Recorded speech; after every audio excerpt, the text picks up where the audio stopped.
नमस्कार, कैसे हैं आप सब? पहले मेरी बात को ज़रा ध्यान से सुनिएगा।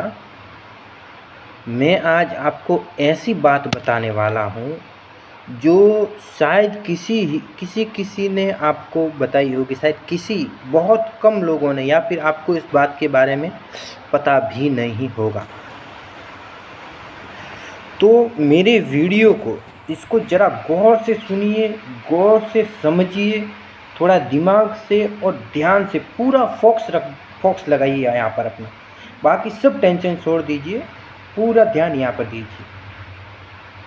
यदि यह बात आपको ठीक नहीं लगी तो आप मुझे कमेंट बॉक्स में ज़रूर बताइएगा, और यदि अच्छी लगी है तो प्लीज़ कमेंट बॉक्स में ज़रूर बताना। अच्छी लगी तो भी, यदि इसमें कुछ कमी है या फिर इसमें कुछ प्रश्न है आपके, तो वो भी आपको कमेंट बॉक्स में बताने ही होंगे। यदि ज़्यादातर लोगों के इसके प्रति विचार रॉन्ग में आते हैं तो मैं इस वीडियो को डिलीट कर दूंगा, और ज़्यादातर इसके जो रिजल्ट हैं वो यस में आते हैं तो शायद मैं इस वीडियो को रखूँगा यूट्यूब पर। और एक बात है कि यदि आपको इसमें कुछ भी ठीक लगा, सही लगा, सत्य लगा, कुछ भी नहीं, मेरे हिसाब से तो पूरा सत्य ही है, और ऐसा लगा है तो आप इस वीडियो को आगे लोगों तक ज़रूर शेयर करें। तो मेरी बात शुरू हुई थी, किसी ने मुझे पूछा था, आज 2 साल हो गए, 2 साल से मैं इस बात को प्रूफ करना चाहता हूँ। इस बात को मैं 2 साल से सोच रहा हूँ। पहली बात, किसी ने मुझे पूछा कि हम दिल की सुने या दिमाग की। तो पहले आप ये क्लियर कर दीजिए कि दिल जो होता है वो सोचता नहीं है। दिल सिर्फ और सिर्फ जो हमारा जो खून रहता है नाड़ियों में, उसको सिर्फ और सिर्फ पंप करता है, खून को इधर से उधर दौड़ाता है। अब बचा हमारे पास दिमाग। तो जो हमारे शरीर को जो चलाता है वो सिर्फ और सिर्फ दिमाग नहीं है, उसके साथ साथ एक और है जिसका नाम है आत्मा। ये कैसे, मैं भी आपको समझा देता हूँ। आत्मा के होने का प्रूफ भी मैं आपको बता देता हूँ। अब इसको हम एक अलग तरीके से समझते हैं कि यदि हमारा दिमाग ही सब कुछ चलाता होता, तो जब हम सोते हैं तब हमारा दिमाग एकदम बंद हो जाता है। तो फिर जो हमारे शरीर के अंदर का जो है, जैसे कि हम सांस लेते हैं, तो जब हम सांस लेते हैं तो क्या हमारे दिमाग को पता है कि हम सांस ले रहे हैं? हमारा दिल धड़कता है, क्या हमारे दिमाग को पता है कि हमारा दिल धड़क रहा है? हमारे अंदर खून ऐसे ऐसे दौड़ रहा है, क्या हमारे दिमाग को पता है कि खून दौड़ रहा है? हमारे शरीर में ऐसी कई प्रक्रिया हो रही है जो हमारे दिमाग को पता नहीं है। और यदि हमारे दिमाग को पता होता तो हम जब पैदा होते तभी से हमें पता चल जाता कि हमारा एक हार्ट भी है जो खून प्रेसिंग ऐसा वैसा करता है। हमें इसका पता तब चला जब हमें डॉक्टरों ने या फिर साइंटिस्ट ने बताया, क्योंकि अपने दिमाग को तो पता था ही नहीं ना। हमारा दिल है, धड़कता है, एक दिल का रूप होता है, शेप होता है। यदि हमारे दिमाग को पता होता तो अब तक तो हम अपने शरीर की जो पूरी आंतड़ियां हैं वो एक एक देख लेते थे, क्योंकि हमारा दिमाग भी तो हमारे अंदर ही तो है।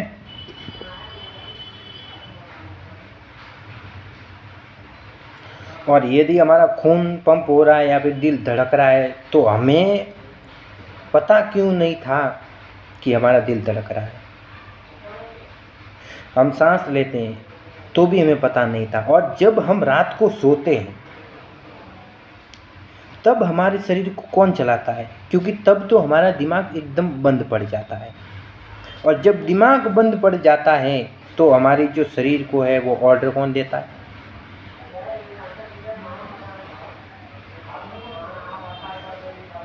जब हमारा दिमाग सो जाता है तब हमारी आत्मा है वो थोड़ी ऊपर उठती है। और एक और इसका भी प्रूफ मैं आपको बता दूं कि यदि हम दिमाग को सोने नहीं देते और ऐसे ही आंख बंद करके बैठ जाएं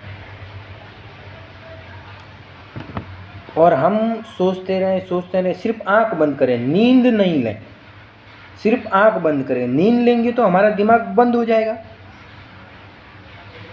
हमें अपना दिमाग भी चालू रखना है और अपने शरीर को भी आराम देना है। तो ये पॉसिबल नहीं है। हम जब दिमाग से सोचते हैं तो क्या हमारे शरीर पर कोई इफेक्ट पड़ता है? बिल्कुल नहीं पड़ता। और यदि पड़ता है तो आप एकदम सीधे लेट जाइए, एकदम सीधे, बिल्कुल भी हिलिए डुलिए मत, बिल्कुल भी मत हिलिए डुलिए, सिर्फ सोचते रहिए। आपको जैसा सोना है, जैसा रहना है वैसा रहो। मसाज करवाना है तो मसाज करवाओ, जो भी आपको मन लगे वो करवाओ, पर आपको बिना सोए अपने शरीर को आराम देना है। क्या ये मुमकिन है? बिल्कुल भी नहीं है, ऐसा हो भी नहीं सकता। और यदि आप ऐसा सोचते हैं कि हम अभी जो जग रहे हैं, हमारा दिमाग चल रहा है, तो हमारे शरीर की कोई नसें हैं वो अभी चालू हैं, और जब हम सो जाएंगे तो सभी नसें बंद हो जाएगी, ये आप सोच रहे हैं तो इसमें भी आप गलत हैं। क्योंकि हमारा जो शरीर है जैसा अभी काम करता है, अभी जैसा काम कर रहा है वैसा ही काम हमारे सोने के बाद में करेगा। हम सांस भी लेंगे, सब कुछ करेंगे, क्योंकि यदि दिमाग ऑन है तभी तक हमारे शरीर की जो नाड़ियाँ वाड़ियाँ है, सांस लेना ऑन है, तो चलो ठीक है। जब दिमाग ही सो जाएगा तो फिर सांस लेना तो सब अपने आप भूल जाएंगे हम, और भूल जाएंगे तो मर जाएंगे। तो इसका प्रूफ है कि हमारे शरीर के अंदर आत्मा है।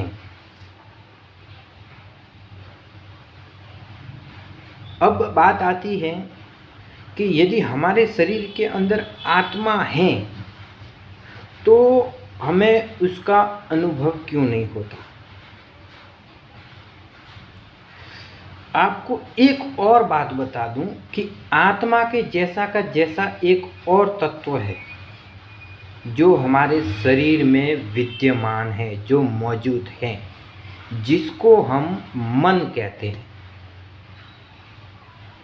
मन जब हम सोते हैं तभी भी नहीं सोता, और इसका प्रूफ है कि आपको कभी कभी सपने आते होंगे। सपने सभी को आते होंगे, शायद किसी न किसी को तो सपने आते होंगे। और वो सपने क्यों आते हैं? क्योंकि तभी भी आपका मन अभी भी जाग रहा है। आपका दिमाग सो गया लेकिन मन जगा हुआ है। आप जैसे कि कुछ सुबह में सोच के आते हैं तो आपने कभी कभी वो देखो, आप जैसे कि कुछ काम करते हो तो भी आप रात में कभी कभी बड़बड़ाते हो, वो जो भी है वो बड़बड़ा देते हो, और फिर आपके बीवी है या फिर आपके भाई है या फिर आपके पापा है, आपको बोलते हैं कि भाई रात में ये क्या तू बड़बड़ा रहा था। तो वो ना तो दिमाग करता है ना ही आत्मा करती है, वो करता है हमारा मन। हमारा मन जब हम सोते हैं तभी भी वो मन नहीं सोता। यदि वो बहुत पावरफुल हो गया है तो वो इधर उधर भटकेगा। दुनिया में हवा से भी तेज हमारा मन है, और सपनों में हम कभी इधर होते हैं, कभी वहाँ होते हैं, वहाँ होते हैं। और ये बात पुराने ज्ञानी लोगों ने भी कही है कि सबसे तेज मन है, हवा से भी तेज मन है। तो हमारे शरीर के अंदर दिमाग है, आत्मा है और मन है, ये तीन चीजें हैं। समझ गए ना? ये तीन चीजें, जैसे कि हमारे शरीर के अंदर तीन गुण हैं, सत्व, तमस, रजस। सत्व यानी हमारी आत्मा, तमस यानी हमारा दिमाग, रजस यानी हमारा मन। मन एकदम ज्ञानियों, जो आत्मा है हमारी एकदम ज्ञानियों की तरह है।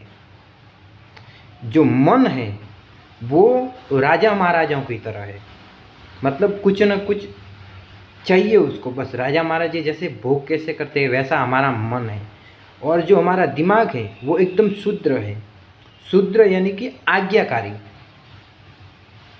जो हमारा दिमाग है वो आज्ञाकारी है। हमारे दिमाग का कोई मतलब नहीं है, वो हमारी आज्ञाकारी है। बस दिमाग हमारा सिर्फ आज्ञाकारी है। यदि हमारा मन हमारे दिमाग को ऑर्डर देता है और उसके अनुसार हमारा जो दिमाग है वो काम करता है। जब हम मन में कुछ इच्छा रखते हैं तभी तो हमारा दिमाग उसके बारे में कुछ सोचता है ना। हमारी आँखें हैं वो सीधा मन को इन्फॉर्मेशन देती है, क्योंकि आत्मा को तो इन्फॉर्मेशन दे नहीं सकती, क्योंकि वो उसके बीच में बैठा हुआ है, ऐसा एकदम बीच में खड़ा हुआ है। वो कुछ भी पहले देख लेता है पट, और उसे पता चल जाता है कि भाई ये इसका माजरा क्या है और बस ये मुझे चाहिए। तो ये जो हम 3 गुण बताए गए हैं कि हर मानव में ये 3 गुण होते हैं, तो इसका सही मतलब ये है कि हमारे ये 3 गुण हमारे अंदर ही विद्यमान हैं, और हम जिसका ज़्यादा उपयोग करना जानेंगे, यदि हम मन का ज़्यादा उपयोग करेंगे तो हम एकदम ऐसे ठाट बाट राजा भोज इधर इधर भागते रहेंगे, किसी भी चीज़ के पीछे एकदम लालची हो जाएंगे। और ये जो है हमारा रजस गुण है, यानी कि हमारा मन है एकदम राजा महाराजाओं की तरह है। तो आपने सोचा होगा ना कि मन राजा महाराजाओं की तरह होता है, तो ये हमारा मन ही एक राजा है जो इधर उधर भागता रहता है। राजा हमेशा लालची और लोभी होता है। दूसरा बात है जो हमारा दिमाग, इसको शुद्र में यानी कि बोले तो जो आज्ञाकारी, जो किसी की आज्ञा मानता हो। जैसे कि आपका कोई नौकर है, वो आप उसको जैसा कहेंगे वो वैसा ही काम करेगा ना। तो ये दिल है जो ये दिमाग का नौकर है, सॉरी ये जो दिमाग है, ये जो मन है, दिल तो होता ही नहीं है, चलो ये मन है, मन का नौकर दिमाग है। या तो वो आत्मा का नौकर बन सकता है या फिर इसका नौकर बन सकता है, मन का नौकर। तो हमने मन को, जितनी हम मन को ज़्यादा हवा देते हैं, जितनी हम मन को ज़्यादा हवा देते हैं उतना ही हमारा मन और भी इच्छा करता है। इच्छा मन से होती है। किसी भी चीज़ की इच्छा या लालसा हमारे पहले मन में आती है कि यदि ये चीज़ मुझे भागी तो मुझे चाहिए बस। तो ये हमारी इच्छा है, वो हमारा दिमाग नहीं सोचता। दिमाग की इच्छा कुछ नहीं है, मन की इच्छा है। मन की इच्छा है कि मुझे ये चाहिए, मुझे वो चाहिए, मुझे वो चाहिए, वो चाहिए, ये सब मन करता है। और जब हम मन की इच्छाओं को पाते जाते हैं, जितना पाते जाते हैं उतना ही कम पड़ जाता है, क्योंकि मन कभी भी भरेगा ही नहीं। आप मर जाओगे लेकिन आप अपने मन की हर एक इच्छा पूरी नहीं कर पाओगे। यदि आप एक इच्छा पूरी करोगे तो दूसरी बताएगा, दूसरी पूरी करोगे तो तीसरी बताएगा, तीसरी पूरी करोगे चौथी बताएगा। यदि आप इस पूरी पृथ्वी के भी मालिक बन जाओ ना, तो भी आपका मन कभी भी आपको नहीं कहेगा कि मैं अब संतुष्ट हूँ, नहीं कहेगा। ठीक है, तो ये तो बात हो गई हमारे 3 गुण की जो हमारे अंदर विद्यमान है। ज्ञान, सतोगुण, तमोगुण, रजोगुण। सतोगुण यानी कि हमारी आत्मा, तमोगुण यानी कि हमारा दिमाग, रजोगुण यानी कि हमारा मन। ये दिमाग है या तो मन का मानेगा या आत्मा का मानेगा, परंतु हमारा मन है जो हमारी आत्मा से अधिक ताकतवर हो गया है, और यदि हमने इसको नहीं रोका तो ये और भी ताकतवर होता जाएगा। अभी ये फंडा थोड़ा समझ में आ रहा है ना आपको? क्लियरली हो रहा है ना? और जब मन जगा हुआ रहता है तब मन हमारी आत्मा से 4 गुना शक्तिशाली हो जाता है और दिमाग से 8 गुना शक्तिशाली हो जाता है। मन दिमाग से 8 गुना शक्तिशाली और आत्मा से 4 गुना शक्तिशाली हो जाता है। ओके। और जब हमारे शरीर में कोई प्रॉब्लम आती है तो हमारी आत्मा है वो फोर्स करके हमारे दिमाग को एक संदेश भेजती है और वो संदेश भेजती है दर्द के जरिए। यदि हम कुछ उल्टा सीधा खाते हैं तो हमारा शरीर उसे पचा नहीं पाता है, तो वो क्या करता है, उसको या तो बाहर फेंक देगा या फिर कुछ और भी प्रॉब्लम होगी, परंतु वो हमें एक संकेत दे देगा। और जब हमें संकेत देगा तो हम क्या करते हैं, डॉक्टर के पास जाते हैं, इलाज विलाज करवा के ठीक हो जाते हैं। ये इसलिए नहीं है कि ये ऐसा होता है। देखिए, आत्मा का भी एक टाइम टेबल होता है। आत्मा शरीर में रहने के कारण ही हमारा शरीर आता जाता रहता है, उल्टा सीधा होता रहता है। उसमें शरीर में यदि हमारे कुछ गड़बड़ी है तो वो आत्मा उसको ठीक कर लेती है। कोई प्रॉब्लम है तो वो हमें संदेश देती है, हम उसको ठीक करवा देते हैं। ठीक है। और जब उसे जाना होता है, यदि उसका टाइम पूरा हो गया, आत्मा का टाइम पूरा हो गया है, तो वो आत्मा है जो मन और दिमाग पर काबू करके अपने अनुसार निकल जाती है। अंतिम समय में आपने सोचा होगा कि आदमी को अंतिम समय में बुद्धि आती है। जब वो मर रहा होता है तभी उसको बुद्धि आती है। उसका मतलब ये है कि जब वो मरने वाला होता है तो उसकी जो आत्मा है वो मन को दबा देती है, दिमाग को भी दबा देती है और वो खुद ऊपर उठकर अपना काम करके निकल जाती है। और जब उसे नहीं मरना, यदि उसका टाइम पूरा नहीं हुआ है तो आपके हाथ कट जाए, पाँव कट जाए, ये शरीर पूरा छिल जाए, कुछ भी हो जाए, परंतु आप जिंदा रहोगे।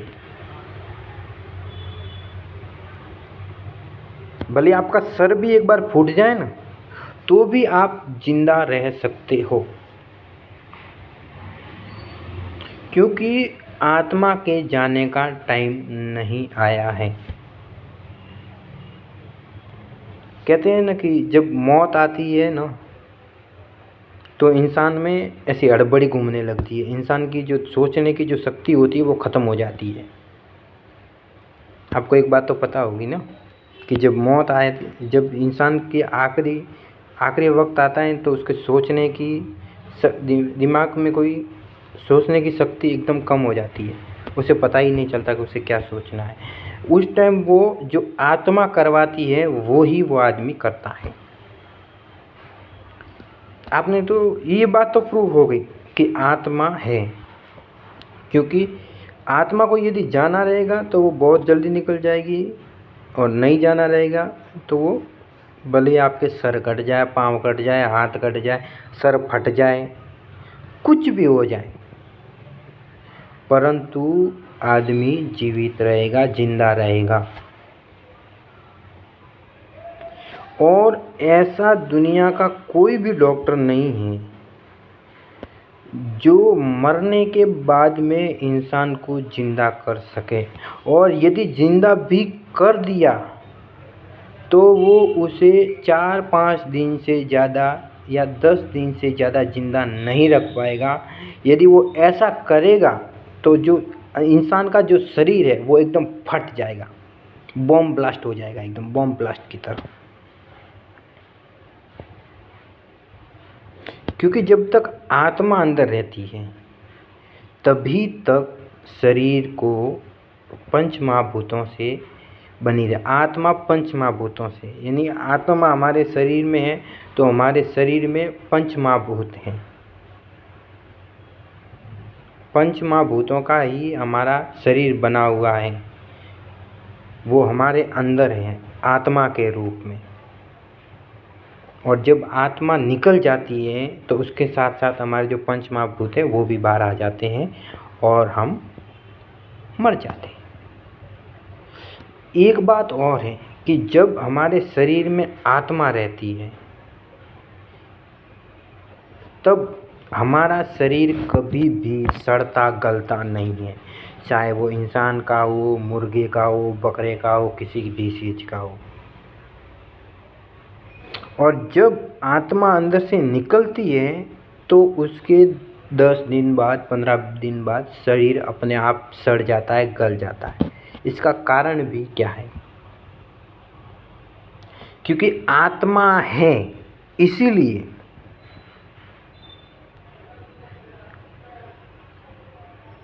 तो ये बात परफेक्टली प्रूफ हो चुकी है, आपको समझ में आ गया होगा कि ये जो हमारा शरीर है, दिमाग है, ये क्या है। अब बात करते हैं कि हमारा मन ऐसा क्यों करता है।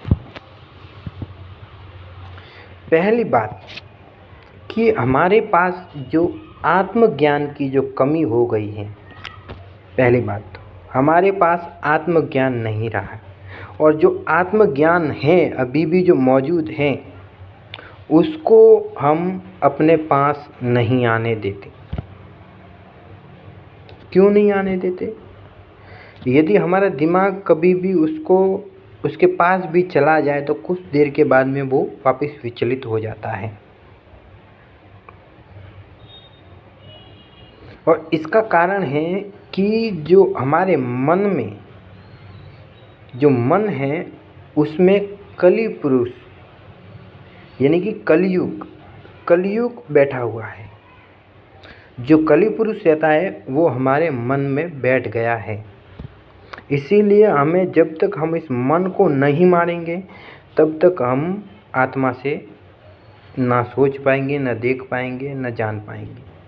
अभी कली पुरुष हमारे अंदर कैसे बैठा है ये मैं भी आपको बता देता हूँ। कली पुरुष कुछ ही जगहों पर, जब कलयुग का आरंभ हुआ था तभी उसे कुछ ही जगहों पर रहने की अनुमति दी गई थी। पहली, जहाँ पर जुआ खेला जाता हो, और आज हम हर कोई जुआ खेल रहे हैं, ऐसा कोई नहीं है कि जुआ नहीं खेलता, हर कोई जुआ खेल रहा है। जुआ यानी कि चीटिंग वाला, जो चीटिंग से काम करते हैं। आजकल तो धंधा भी जुआ बना दिया है, जो व्यापार है उसको भी जुआ बना दिया है लोगों ने, ठीक है। दूसरी बात, वेश्याओं के यहाँ पर कली पुरुष रह सकता है। तीसरी है जो मांस, मच्छी, मटन, चिकन जो खाते हैं ना, जो मांसाहारी है वहाँ पर रह सकता है। और एक और है सोने में, सोना जो रहता है ना, गोल्ड में भी कलु पुरुष का वास है। तो ये चारों चीज़ें हमारे जीवन में आज हैं, और यही चारों चीज़ हमारे जीवन में महत्व रखती है।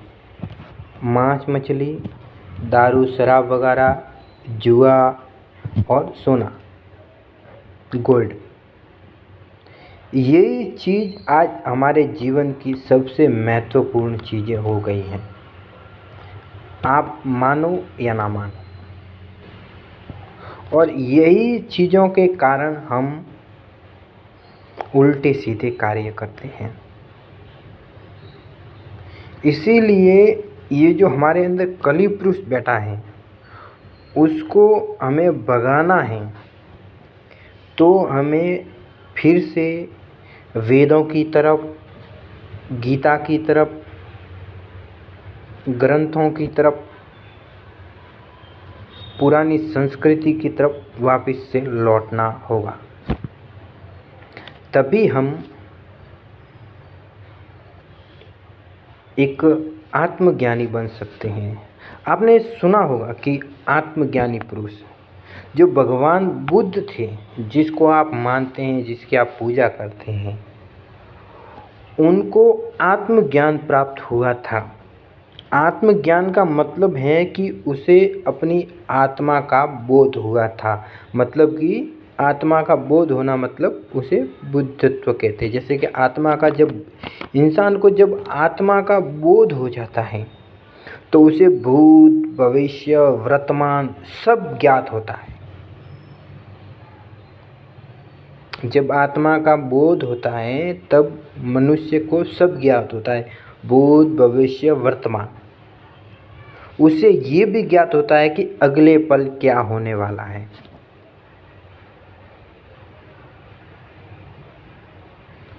तो आत्मा का आत्मज्ञान प्राप्त करना मतलब इस ब्रह्मांड की हर वस्तु को, जिसको हम आज नहीं देख पा रहे हैं, आत्मज्ञान के बाद हम हर वस्तु को, हर चीज़ को देख पाएंगे, उसे समझ पाएंगे, उसे हर वस्तु का हमें ज्ञान प्राप्त होगा।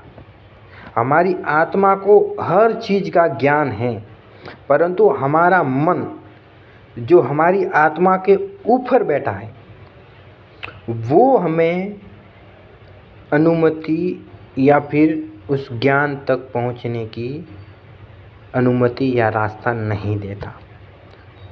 तो दोस्तों, प्लीज़ आप भी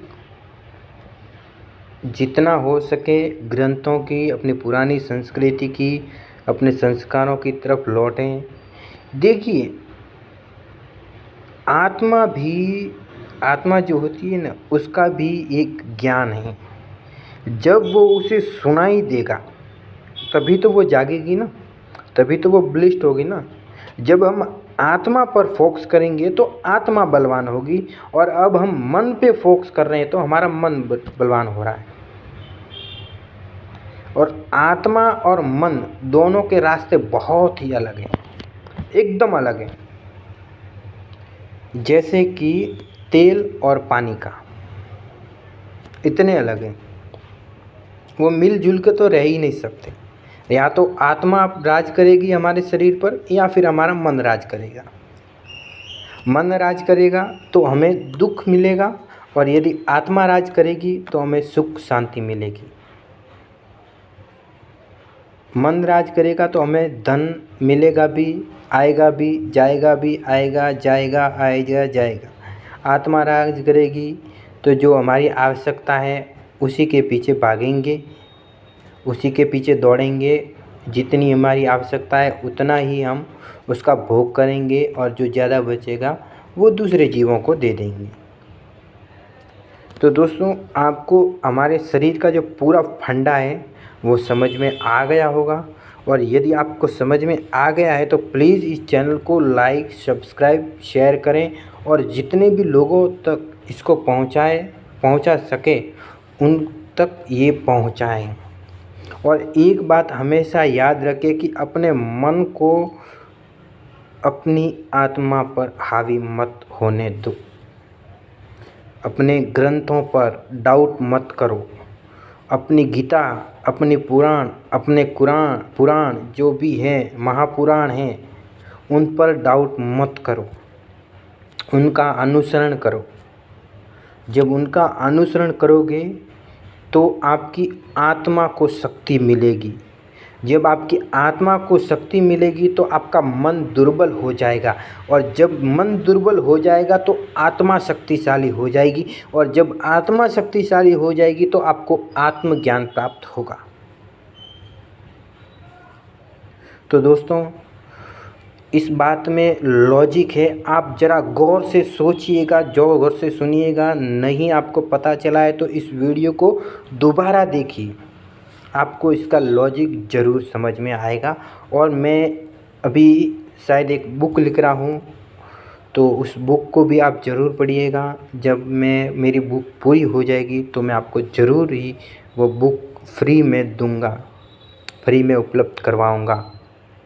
तो प्लीज़ दोस्तों, मेरे चैनल को सब्सक्राइब कर दीजिएगा।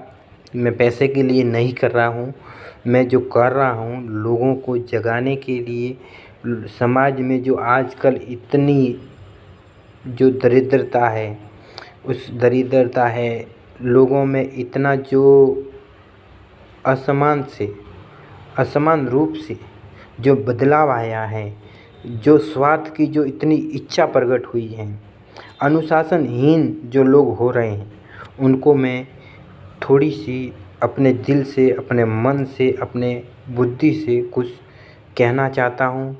तो प्लीज़ देखिए, मैं जो भी मैं बात बताता हूँ वो कोई किसी गीता या पुराण के ज़रिए नहीं बताता हूँ।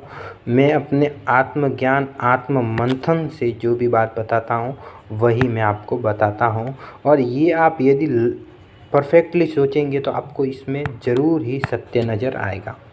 तो इसी के साथ चलता हूँ, नेक्स्ट वीडियो में फिर मिलता हूँ। थैंक यू, धन्यवाद।